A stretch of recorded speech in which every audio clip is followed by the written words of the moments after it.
여러분 안녕하십니까? 오늘 6.25 40주년을 맞이해서 그날을 돌이켜보면서 6.25가 남긴 비극이 무엇인가를 다시 한번 생각해보는 그런 하루가 되었으리라고 믿습니다. 오늘 밤에는 전 인민군 고위 장교로서 최근에 자신의 6.25 참전기를 펴내신 최태환 선생님을 모셨습니다. 북한에서 남침 명령을 받은 후에 낙동강 전선을 거쳐서 이른바 빨치산 대원으로 활약하기도 했던 그의 파랑많은 그 기구한 인생의 역정을 이 자리에서 숨김없이 털어놓으시기로 하고 모셨습니다. 여러분 최태환 선생을 박수로 맞이해 주시면 대단히 고맙겠습니다.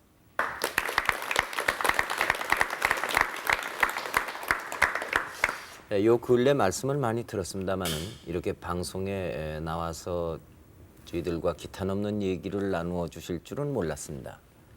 이렇게 감사합니다. 모시게 돼서 대단히 반갑습니다.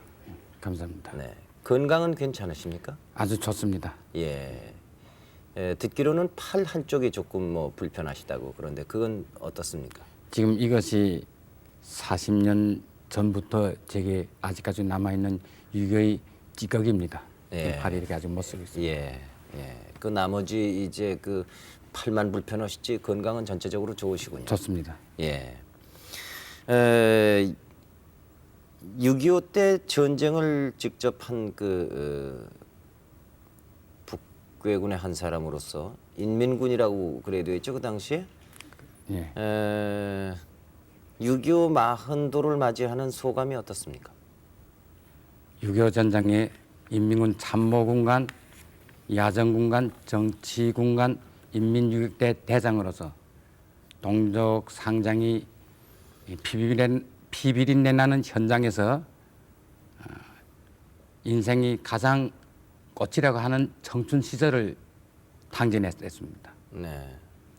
그렇기 때문에 저는 통일이 아무리 절실하다고 하더라도 네. 전쟁이 있어서는 안 된다는 것을 지금 느끼고 있습니다.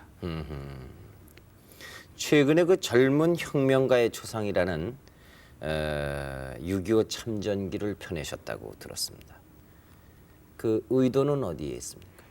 제 결코 자랑할 수 없는 전쟁 경험을 통해서 6.25의 실상과 예. 전쟁과 평화, 진실과 허위, 네.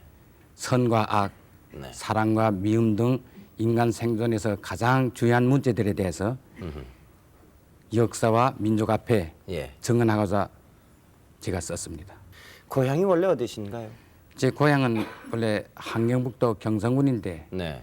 거기서 1929년 7월 3일에 탄생했습니다. 네. 원래 중농이 가정에서 태어났는데 네. 가세가 차차 기울어지자 1938년 네. 12월에 부모를 따라 만주를 갔댔습니다. 네. 그 만주에서 소학교, 중학교를 거쳐가지고 예. 해방되자마자 중국 공산당이 관할하는 군정대학에 들어갔댔습니다.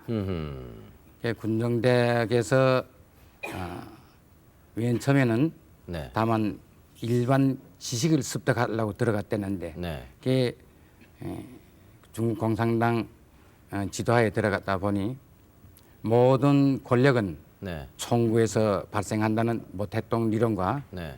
모든 진리는 실천을 통해서 검증한다는 유속이 대중 철학에 네. 습득해가지고 입학 당초에는 아주 낯설기만 했던 혁명가로 변신했습니다.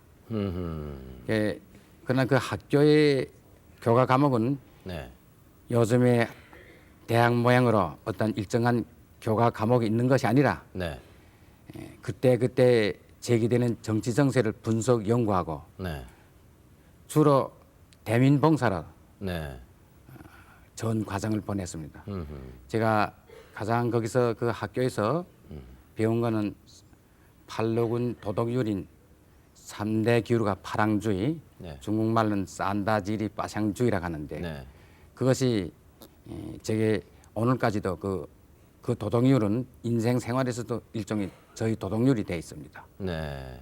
그 3대 도덕률이라는 거는 어떤 겁니까? 3대 규율의 첫째 이런 게 있습니다. 모든 언행은 네. 지혜에 복종한다. 네. 둘째는 인민이 반울 하나 실 한 올이라도 무단히 취하지 말라. 네. 셋째, 노획한 물건은 네. 반드시 국가에 바쳐서 네. 인민이 세부담을 겪어마라. 이것이 3대 교리고 네. 파랑주의는 8항, 예, 8개 파랑주의 항목이 8개 네. 항목의 주의는 아, 예. 물건 팔고 살 때는 공평하게 살아. 예. 인민이 물건을 빌려서 쓴 다음에는 네. 즉시 돌려줘라. 예. 셋째는 인민이 물건 빌렸을 때 파손했으면 반드시 배로 보상하라. 예. 그리고 분해자를 희롱하지 말라. 네. 그리고 상소리를 하지 말고 건달 기품을 타파하라. 네.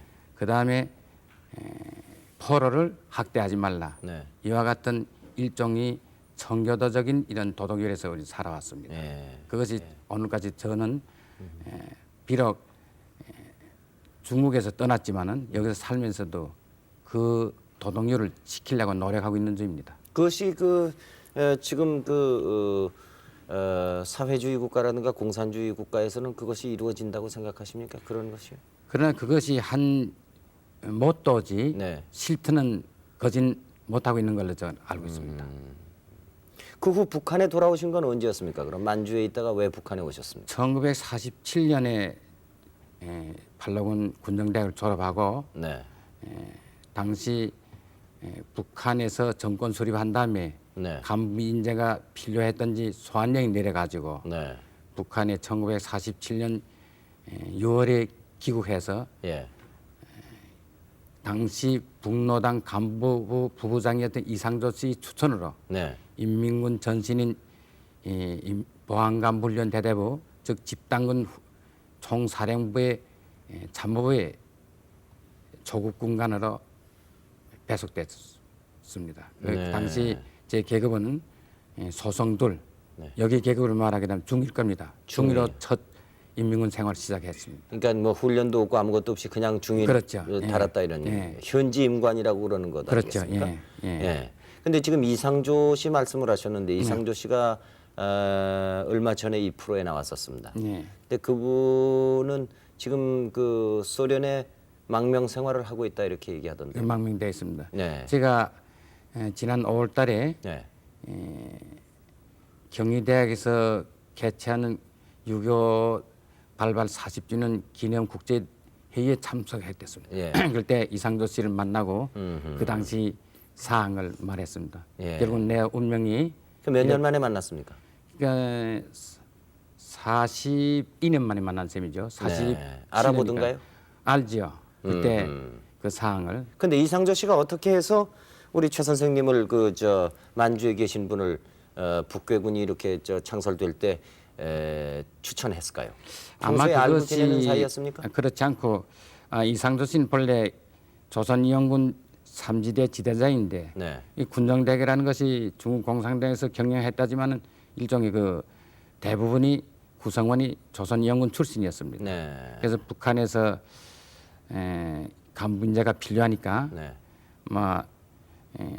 조금 그 당시에 온건 팔아갈까 네. 그 연안 파들 그 네. 세력을 확장하려는 이런 이도는 있었는지는 모르겠지만은 네.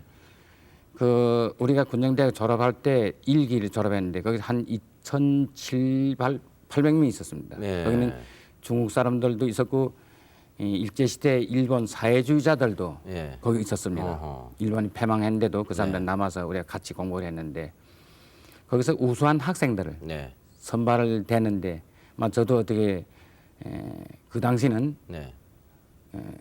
좀 행운이라 할까 네. 그 소환령 그 대상 가운데 포함돼서 어허. 그래서 인민군대에 들어가게 돼 가지고 아까 말씀하다시피 파랑주의에 입각해서 그 생활하다 보니 비교적 이제 그것이 모범 근무자라 통했는지 빨리 진급했댔습니다. 네.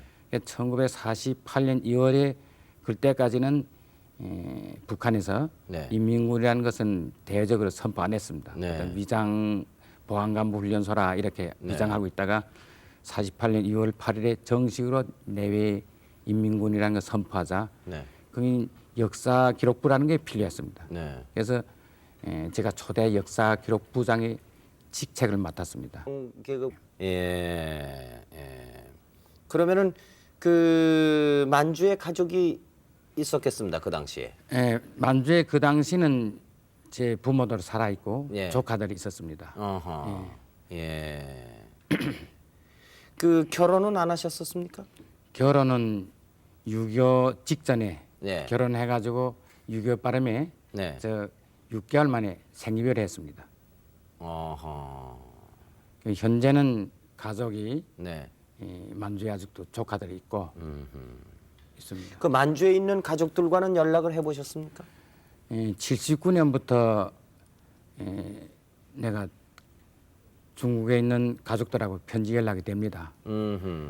첫 편지를 주고받은 일이 있는데 그들이 말하니까 좀 그때까지 내가 이렇게 살아있는 줄도 모르고 네.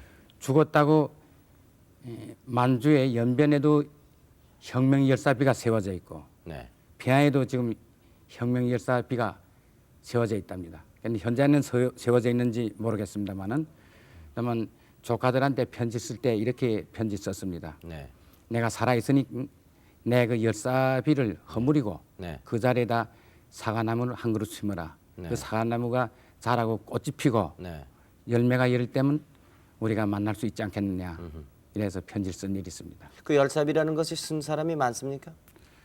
아마 그 사람들은 이제 왜 그것이 섰다고 생각하십니까? 그런데 혁혁한 상당한 그런 공헌이 있다고 생각하는 모양이죠? 그런 것보다도 그 사람들 일종이 전장을 네. 해방전자요 혁명전자라고 이렇게 했으니까 네. 전장에서 죽었다 이렇게 생각하고 네. 아마 내뿐만 아니라 다른 사람들도 다 세웠을 겁니다. 다만 계급이 높은 사람이 네. 죽지 않고 살았으니까 네. 그러니까 살지 않고 죽었으니까 네. 이거는 혁명의 열사다. 공로가 있다 이래 생각하고 열사비를 세운 것 같습니다. 혹시 그 중국에 계신 친척들로부터 북한에 남겨두고 오신 그 결혼한 지 얼마 안 돼서 생이별을 하셨다고 그러는데 그 부인 소식을 들으셨습니까? 예, 들었습니다. 네. 제가 조카들하고 편지가 오고 가고 하는 가정에서 예. 제가 여기 있다는 것을 알고 예. 우선 제가 북한에서도 열사비로 세워가지고 열사일은 대우를 받거든요. 예. 말하게 되면 여기 원어 가족이죠. 예. 그런 거 대우를 받으니 이것을 정리해야 된다 이게요. 예. 그래서 85년도에 네. 중국 정부에서 전 아내였던 사람을 초청했던 거예요. 그 예. 호적 정리하기에. 호적 정리해 할 때 만주에 가가지고 예. 제가 살아 있다는 것을 알고 제 주소를 통해서 편지가 근데 편지를 쓰기보다는 녹음 테이프를 써 그 사이에 안부 소식을 전해온 일이 있습니다. 북한에 살고 있는 제 본래 처가 예. 그것이 결혼한 지 여기 있음 이거 말씀하시는 예, 겁니까? 그겁니다. 결혼하신 지 얼마 만에 6.25가 터졌다고 그랬죠? 6개월 만에 6개월 만에요. 예, 6개월 만에 그러니까 결혼하시고 6개월 만에 헤어져서 전혀 못 만나신 전혀 몰랐죠. 상태입니다. 예. 근데 1985년에 테이프를 보내오셨더란 말이죠. 예, 예. 중국 그 있는 가족들을 통해서. 통해서 예. 그게 이 테이프입니까? 네. 저희 틀어봐도 예. 되겠습니까?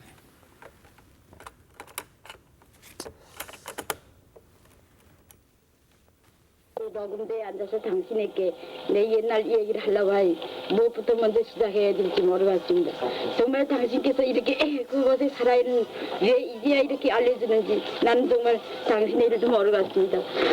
좀 먼저 이렇게 소식을 알았더라면 나도 선양이와 같이 굳센 절개를 지키고 당신을 기다리고 있었거니만 이렇게 늦어서 이제 30년 넘은 이때에 되더니 나는 천양이와 같은 그런 절개도 지킨 몸이니 당신이 편지에도 말했지만은 정말 견우직노와 같은 이런 고통스러운 이날에 당신을 만났으니 내 이 사연을 어떻게 다 이야기해왔습니까?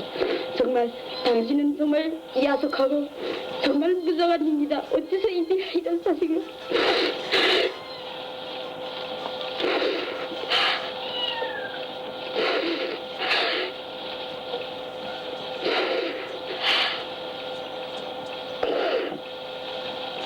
난 당신을 만난 첫날부터 정말 오늘까지 눈물의 세월과 한숨을 태워놨습니다.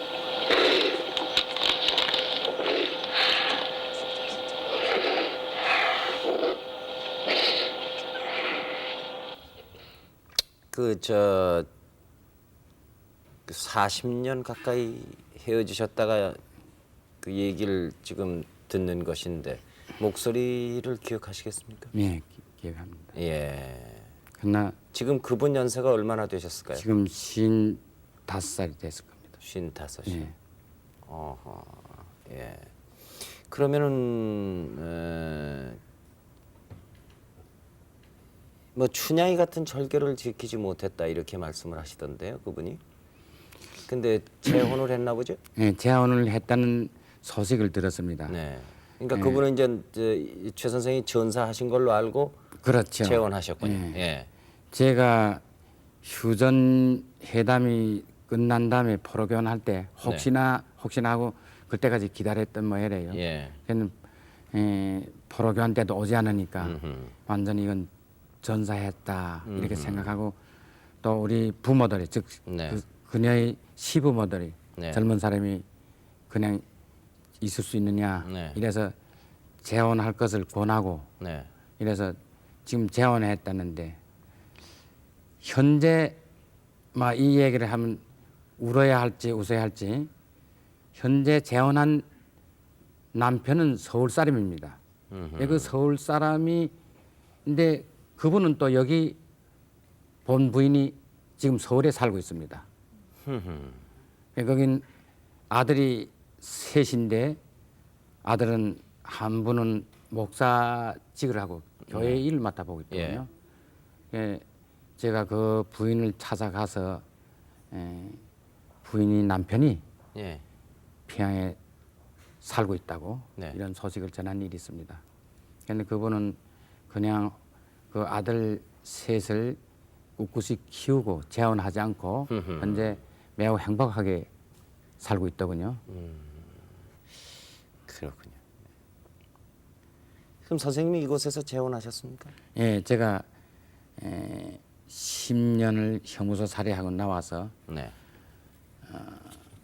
지금 우리 처가 여가 있는데 이런 말하게 되면 우습지만은 제가 그때는 통일이 좀 언젠가는 가까운 장래에 이루어지지 않을까 이래 가지고 오랫동안 뻗었습니다. 네. 뻗다가 어전 도저히 가망이 없구나 이래 가지고 결혼했댔습니다. 네. 결혼해서 지금 슬하에 아들 하나하고 딸 넷이 잘 자라고 있습니다. 다시 과거를 좀 얘기해 보기로 하겠습니다. 그 과거라는 것이 무슨 즐거운 추억이 하나도 아니기 때문에 이런 자리에서 다시 말씀하시기가 어려울지 몰라도 당초 약속대로 솔직하게 있는 그대로를 허심탄회하게 말씀해 주실 것으로 알고 제가 몇 가지 궁금한 점을 여쭤보겠습니다. 6.25가 발발될 당시 어느 부서에서 어떤 직책을 맡고 있었으며 그때 전우한 소위 새로이 창설되었었다는 48년인가 47년에 새로이 창설됐다는 인민군의 동향은 어떠했었는지.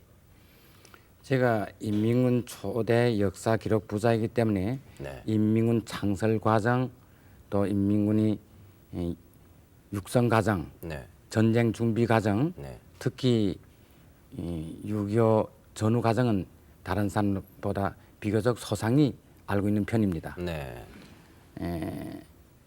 6월 15일에 하계 기동 훈련한다는 이런 이름 아래 그때까지는 우리 사단 사령부가 사련에 주둔하고 있었습니다. 그런데 6월 15일 날에 하계 기동 훈련을 한다는 이런 이름 아래 모든 비상, 즉 반울, 붕대, 약, 박박 붕대 이런 거 가지고 동원해서 지금은 북한 따지면 그때도 북한 따이죠. 네. 개성 북방 송악산 부근의 개정리란데 거기에 우리가 전진 배치됐습니다. 전 사단이 다 전 거기 사단이. 예. 그런데 6월 23일에 사단으로부터 대대장급 이상 예. 주요 간부들 모이라는 이런 전갈이 왔더군요. 네. 최고인민의 상미위원 위원장이며 당시 노동당 제2인자인 정치국원 김두봉 선생이 이제부터 정치 보고대회가 있다고 예. 그랬대요. 그런데 거기 참가한 사람은 제한된 지는 한 30명 됩니다. 사단 전체에서. 네, 전체에서. 예. 그러니까 소령 이상은 그 이상 되지만은 네. 거기 일반 예를 들어서 군의 중 소령이라든지 네. 후방 소령 이런 사람들은 참가 안 하고 주로 저 전투 지휘관들, 야전 장교들 소령 이상 사람들 모였습니다.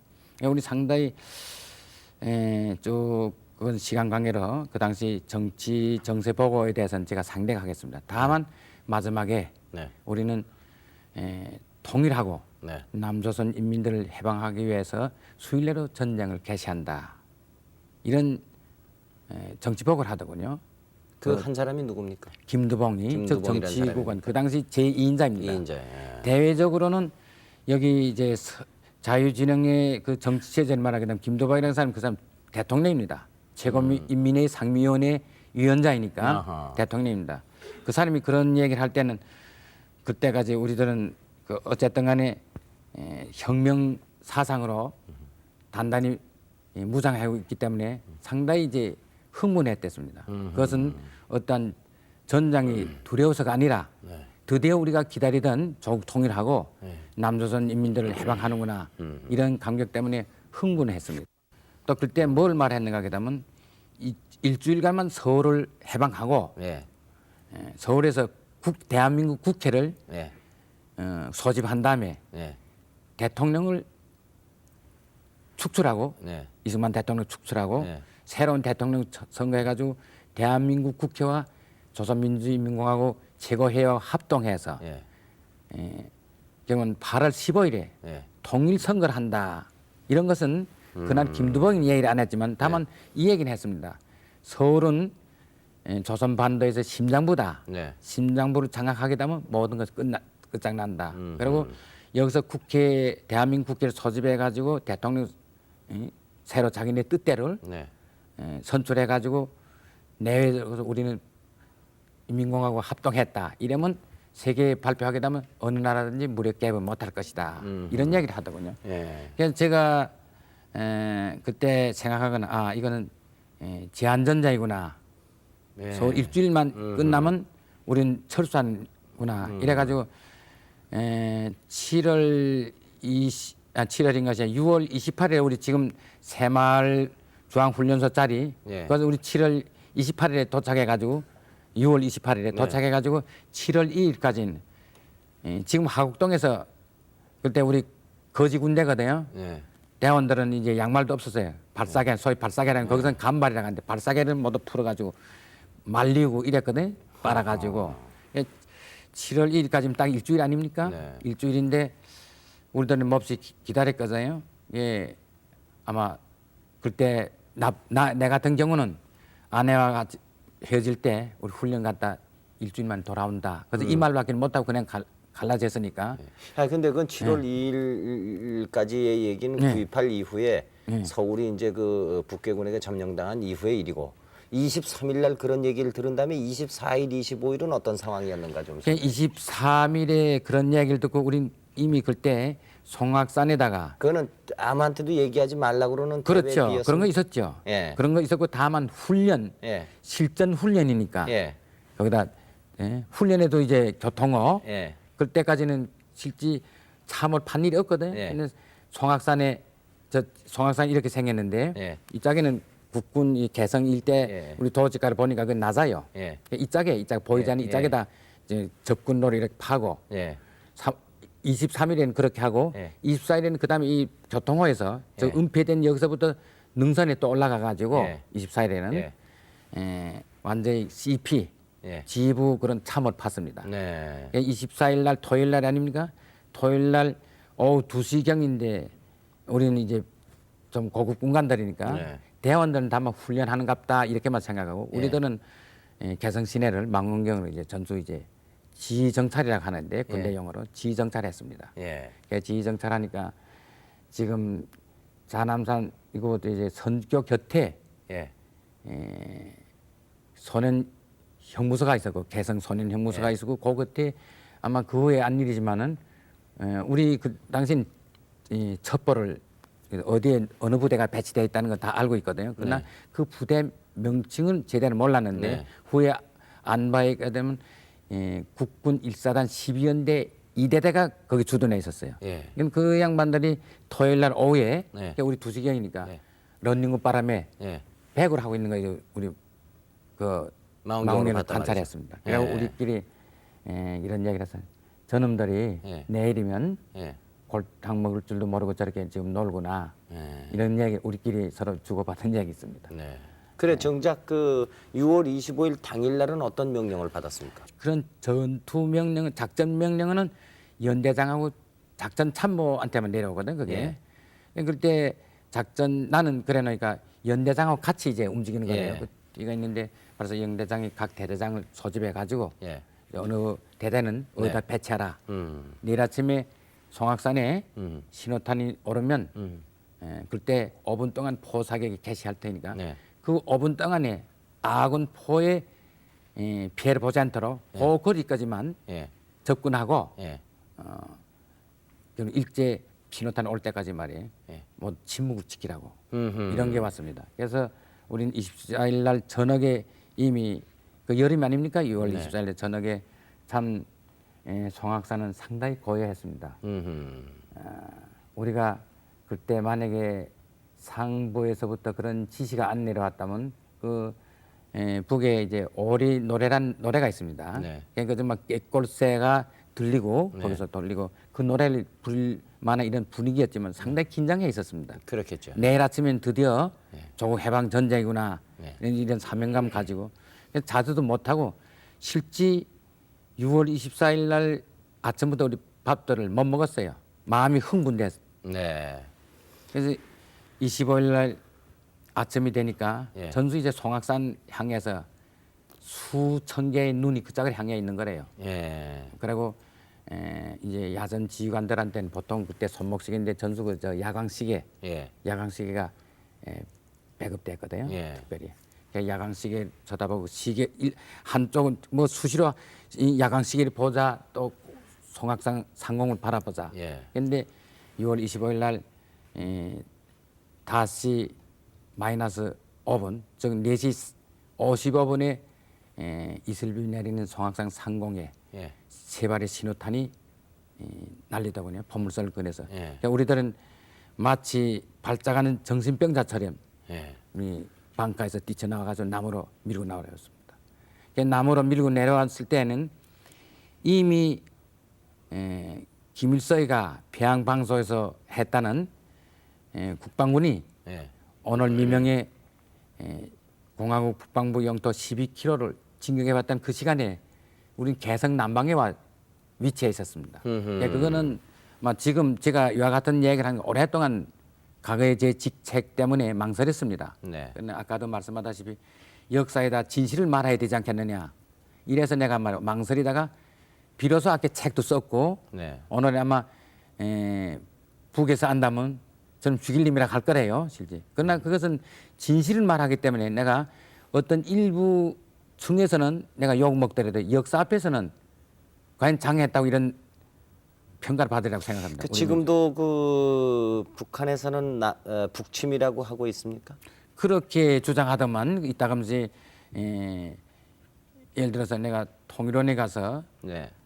조선 통사를 보니까 네. 6.25 이런 예. 전쟁 과정을 말하는 북침했다 이런 거 있습니다. 예. 써 있대요. 뭐 12km 어떻게 그래서 나 아까도 말했지만은 국방군이 진격했다는 그 시간에 네. 이미 우린 남쪽에 거꾸로 네. 개성 남쪽에 개성 남쪽에 위치하고 있었습니다. 그래서 6월 25일 새벽 4시 55분에 밀고 내려오기 시작한 것이 6월 28일 서울까지 들어왔군요. 네. 어디까지 가셨었습니까? 그래가지고. 저는 그 사람들이 표현하다시피 물밀듯이 나가가지고 네.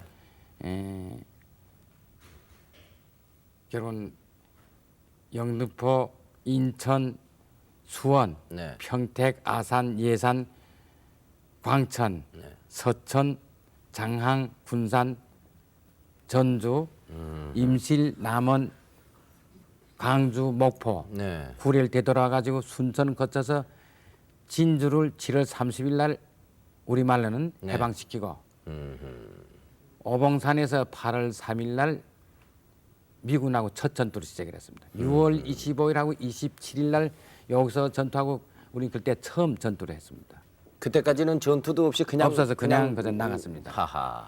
그래가지고- 그냥 정말 참 뭐 쉽게 그냥 해방을 시키면서 가는 거 아니겠습니까? 그렇죠. 네. 뭐 그때는 우리가 해방 어전 드디어 예. 우리가 바라는 통일 하는구나 이렇게 생각하고 뭐 여기 남한 국민들이 원했건 안 했건 네. 우리는 해방 시켰다. 이런 어제 들떠 있었죠. 예. 서울을 거쳐서 남하하는 과정에서 지금도 뭐 잊혀지지 않는 일이 없습니까? 참 이 얘기를 하게 되면 기가 막힙니다. 이 7월 18일 군산을 들어가 가지고 예. 전주 임실에 7월 21일에 도착했습니다. 예. 21일 날에 21일 날 저 임실에서 우리가 일부러 작전을 쉬었습니다. 저 군대라는 게 작전 명령에 의해서 작전해야 되는데 네. 신원인은 어디 있는가 하면 그 당시 인민군 육사단 제13년대 제3대 대장 이름은 지금 어전 너무 하도 오랜 일이기 때문에 네. 잊었는데 이모 소자 네. 그럴 때 그 여기 말하면 소령이죠. 네. 임실 출신입니다. 예, 그 사람은 일본 학도병을 나갔다 연안 나왔는데 네. 거기 고향에 처자가 있다는 이런 이야기를 들었기 때문에 우리 8년 만에 예. 이 대대장이 가족 상봉을 성사시키자 이래가지고 전 부대가 일부러 작전 안 하고 그 원칙 작전을 안 하게 되면 그건 상부에서 알았을 때는 전체가 말에 큰 책임 추궁을 받습니다. 네. 그러나 그 간절하기 때문에 8년 만에 해서 보내고 하룻밤 거기 자면서 기다렸습니다. 네. 우리는 분명히 참 감격의 해을 했을 것이다 이랬는데 그런 아침에- 그 인간적인 면도 예, 있었습니까? 있었습니다. 전쟁통에. 예. 예. 있었는데 아침에 일찍이 돌아왔더군요. 예. 이외로서 빨리 돌아. 우리 아침에 몇 시까지 오라고 했는데 예. 그 시간보다 더 빨리 약속된 예. 시간보다 더 빨리 와서 그냥 오자마자 통곡하는 거래요. 예. 무엇 때문에 이 전장을 하느냐? 왜 그런가? 이런 이야기를 들은 적 자기 장인이 네. 군정 시대의 경찰관이었답니다. 네. 남한에서 해방부에. 그렇기 때문에 인민군이 나오게 되면 반동으로 몰려서 생명을 위협받을까봐 네. 그 딸하고 네. 그러니까 자기 부인하고. 예, 부인하고 거기 딸이 하나 있었는데 그 딸하고 같이 아버지 친정 아버지를 따라서 피난 가서 만나지 못했다 이게. 무엇 때문에 전쟁하느냐? 말로는 인민이 해방이다, 조국 통일다 이러면 왜 하는 거야? 우리 다 울었습니다. 아마 그 당시 제가 이따가 쭉 얘기한 제 사상경이라도 이렇게 되면 이제 저 김 선생 말하다시피 그때 혁명가가 그런 인간적 면이 있었는가 예. 이렇게 말하는데 실제는 우리 울었습니다.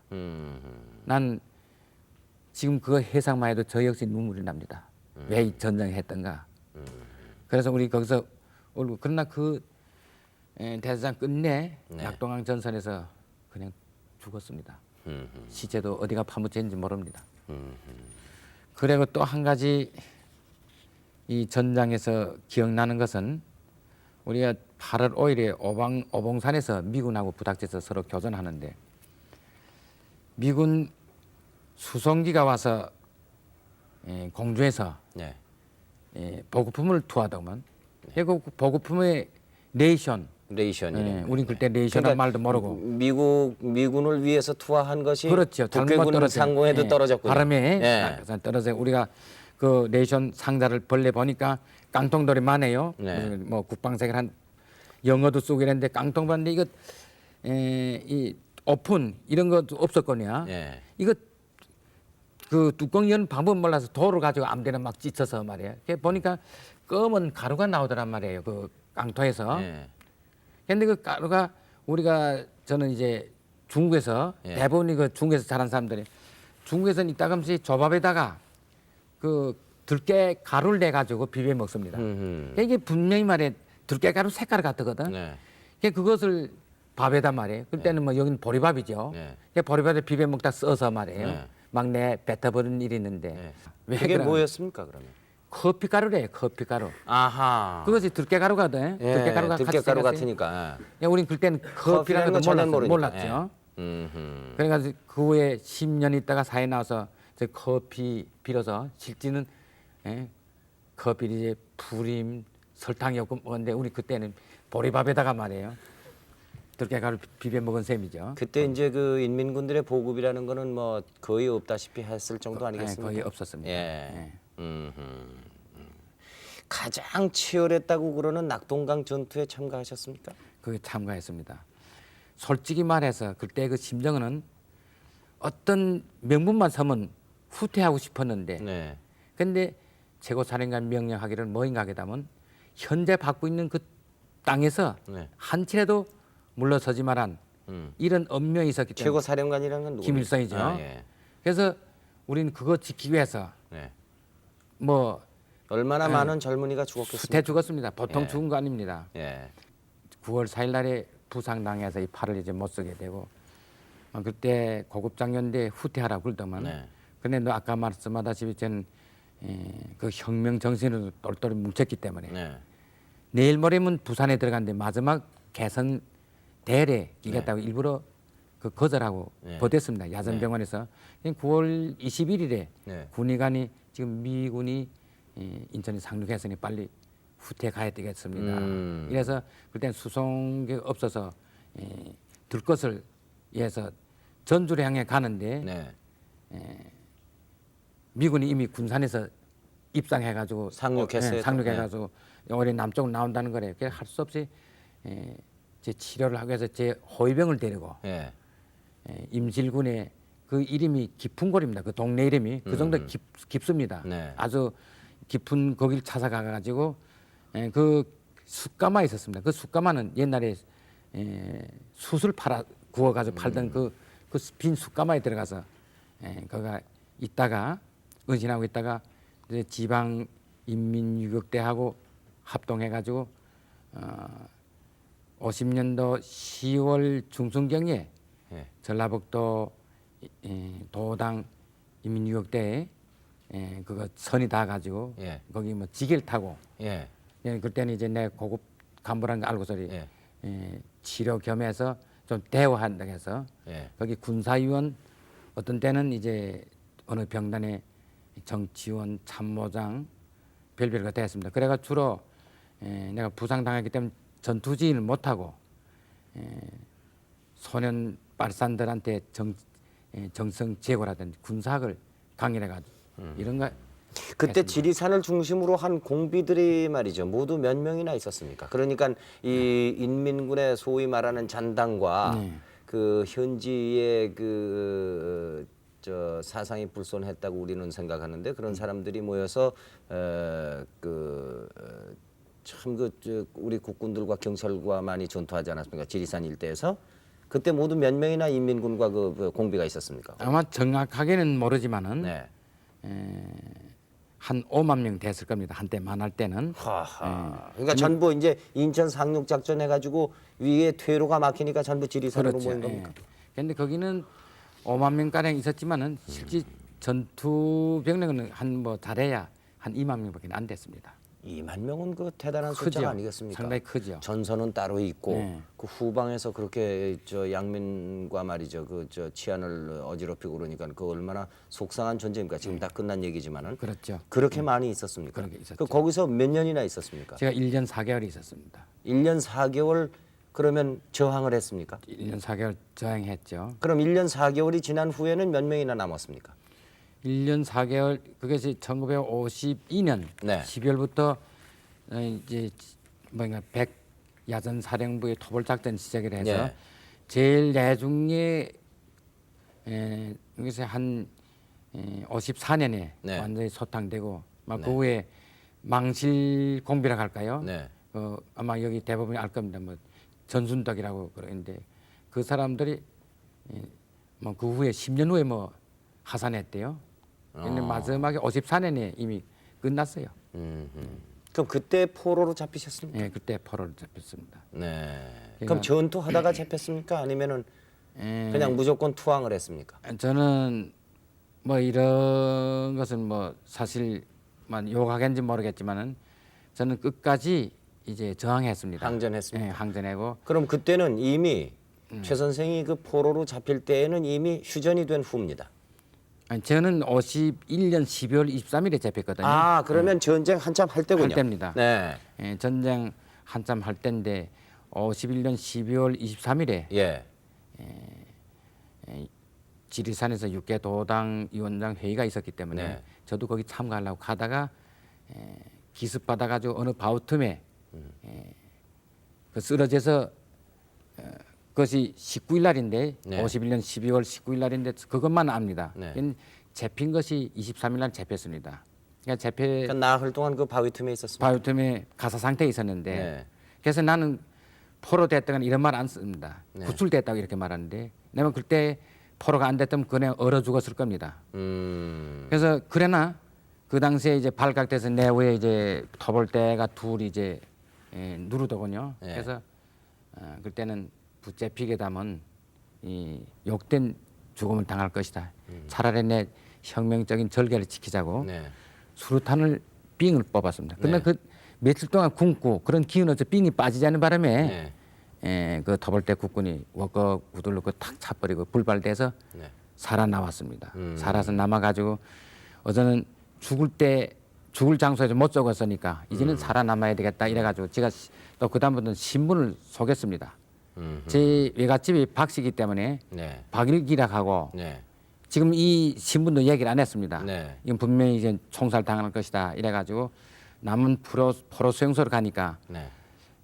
그리고 지방 출신이라고 했거든. 네. 그럼 지방 출신들은 재판에 넘기고 인민군 출신은 포로 수용소를 보낸다고 하대요. 예. 그럼 큰일이거든. 예. 고향도 이제 임시라고 했는데 그 신원조회하게 되면 이건 뭐 들통나게 되면 그건 완전히 뭐 죽을 것 같고 이래서 아이, 또 다시 인민군으로 이미 박일기란 이런 이름은 조사를 받고 새로 이제 인민군 행세를 했죠. 네. 그때 최태환이라는 이런 이름을 대문과 동시에 그래도 또 본명을 대고요. 본명만 대고 원 계급 관등은 다 속였습니다. 예. 군의관이라고 그랬습니다. 네. 군의관이라고 했을 때 만약에 또 치료 행위를 하랄까봐 이런 행위는 그러면 내 팔이 부르잖아. 난 주사바늘 넣어도 못 넣는다고 말이야. 예. 이렇게 막 그때가 몇 살 때였습니까? 22살 때입니다.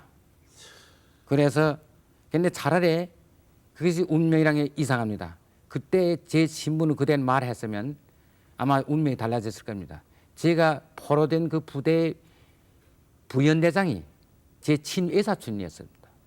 외사촌 형이 월남에서 사관학교 나와가지고 국군 장교가 될 줄은 몰랐습니다. 형무소 살고 나와서 그러니까 형제지간에 지금 그렇게 총소리를 싸우면 내고 됩니다. 싸운 건 예. 아니겠습니까? 이것이 비극입니다. 6.25 비극이. 거기서 근데 외사촌이 만나서 그 이랬었죠. 외사촌 형이 포로 수용소의 부연대장이었다는 사실을 모르니까. 모르죠. 그러니까 포로라고 했으면은 그때 석방이 되든가 그렇죠. 포로 대우를 받았을 텐데. 그렇죠. 예. 네. 그 신분을 속이는 바람에. 그렇게 됐어요. 네. 이 운명이 그러니 여기도 지금 22살 먹은 청년들이 많이 와 있습니다만은 이 나이에 생사를 걸고 형제지간에 싸우고 총칼을 들이대고 말이죠. 그것도 잡혀가지고 형이 거기에 수용소에 부연대장인 줄도 모르고 동생은 인민군 포로로서 민간인이라고 그랬다고 그럴까 아니면은 인민군이라고 그럴까 이거를 고민하는 생사에서 말이죠. 예. 이게 무슨 비극인지. 그렇기 때문에 저는 이 전량을 이제 와서 규탄합니다, 실제. 그래서 그 후로 어떻게 됐습니까? 그로 인민군으로 포로 대우를 인민군으로 받았습니까? 아니면은 대우 못 받고 예.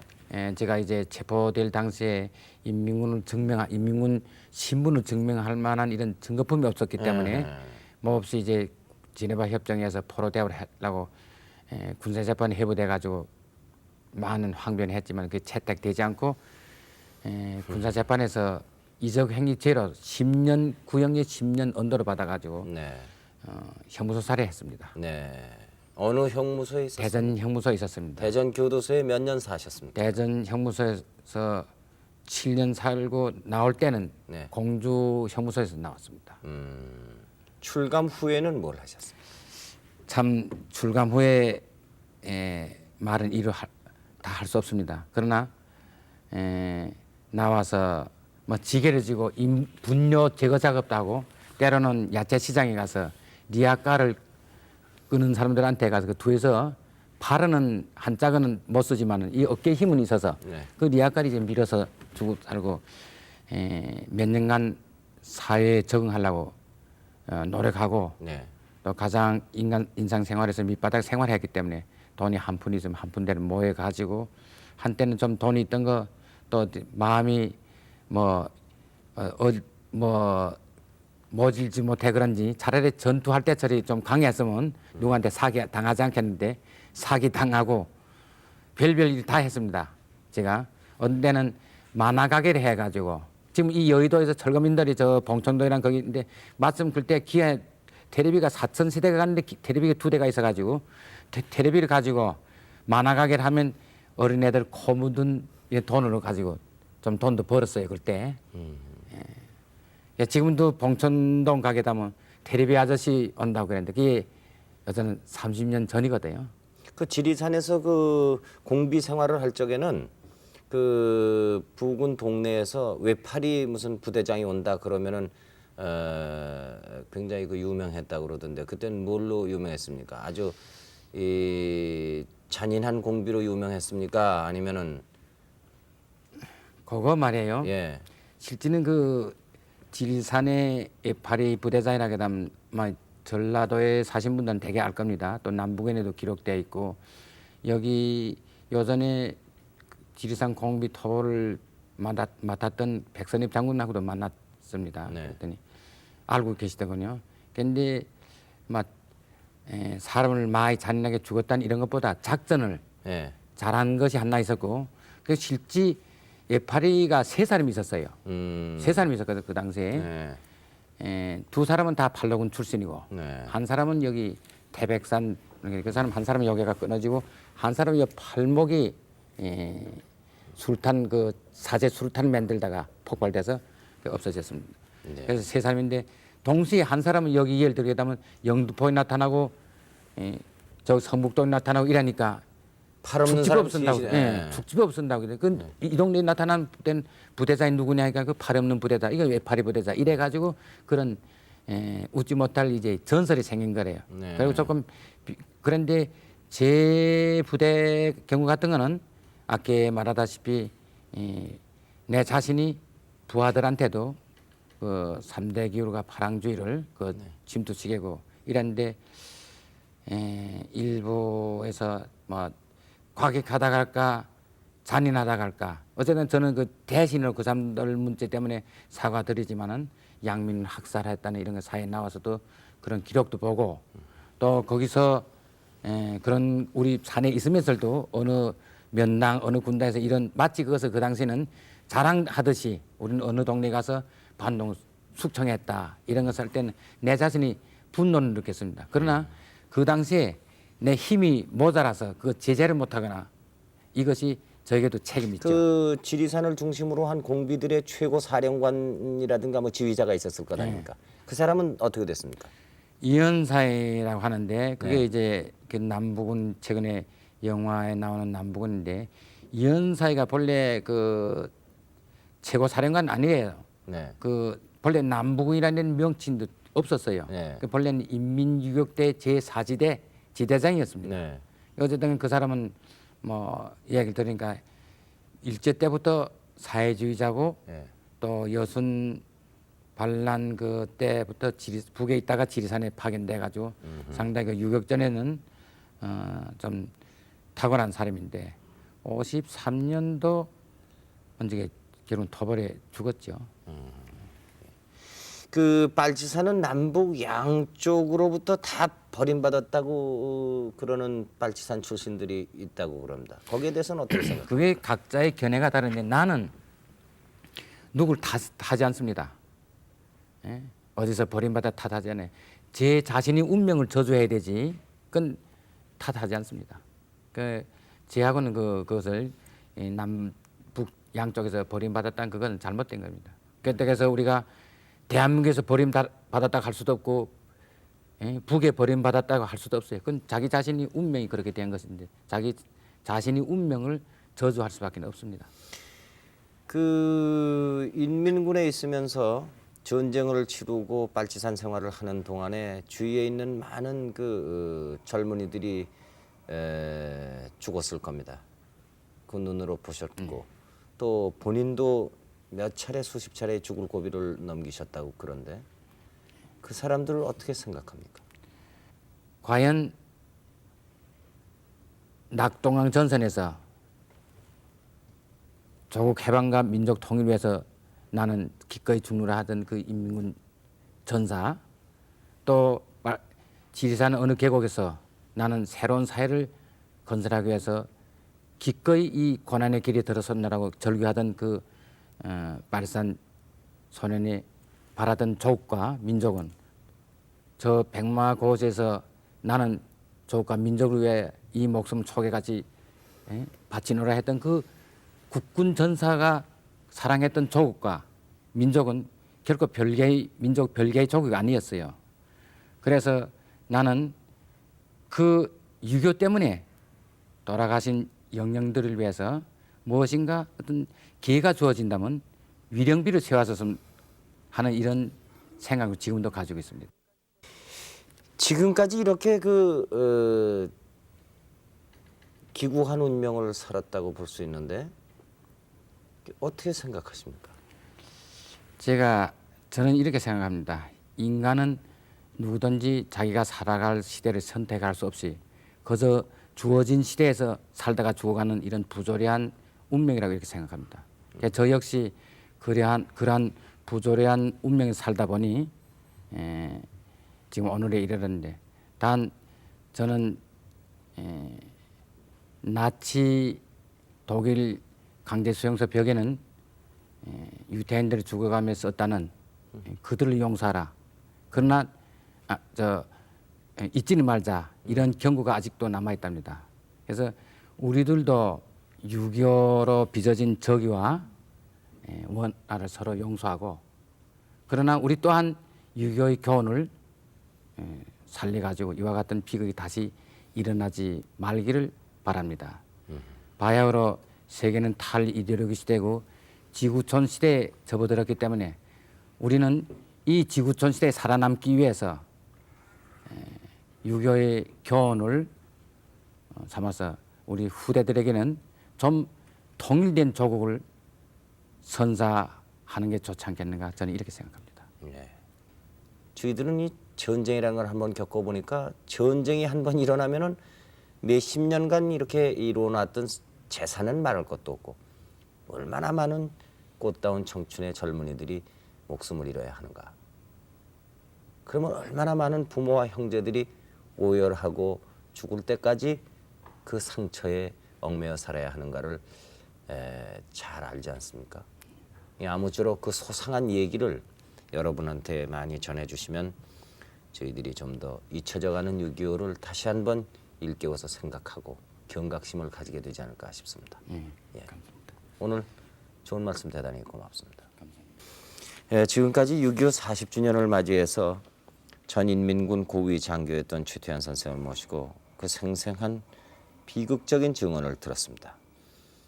민족 최대의 비극이라고 그러는 6.25가 발발한 지 언 40년이 흘렀습니다만 아직도 곳곳에는 그 상흔이 가시지 않고 있습니다. 여전히 분단된 조국은 허리가 잘린 채 언제 통일이 될런지 기약하기 어렵고 6.25가 남긴 교훈은 무엇인가 우리에게 자꾸 잊혀져 간다는 안타까움밖에 없는 것 같습니다. 너무나 잘 복구됐기 때문에 전쟁의 상처를 우리가 눈으로 볼 수 없습니다만 누가 얘기했듯이 전쟁의 상처가 100년 간다고 그럽니다. 아버지를 6.25 때 잃은 유복사라든가 남편을 잃은 미망인이라든가 그 손자라든가 손녀라든가 대를 두고 가족을 그리워하고 남북으로 천만의 이산 가족이 서로가 만나기를 그리워하는 이런 현실을 여러분들이 잘 생각해 주시기 바랍니다. 오늘 대단히 고맙습니다. 안녕히 주무십시오.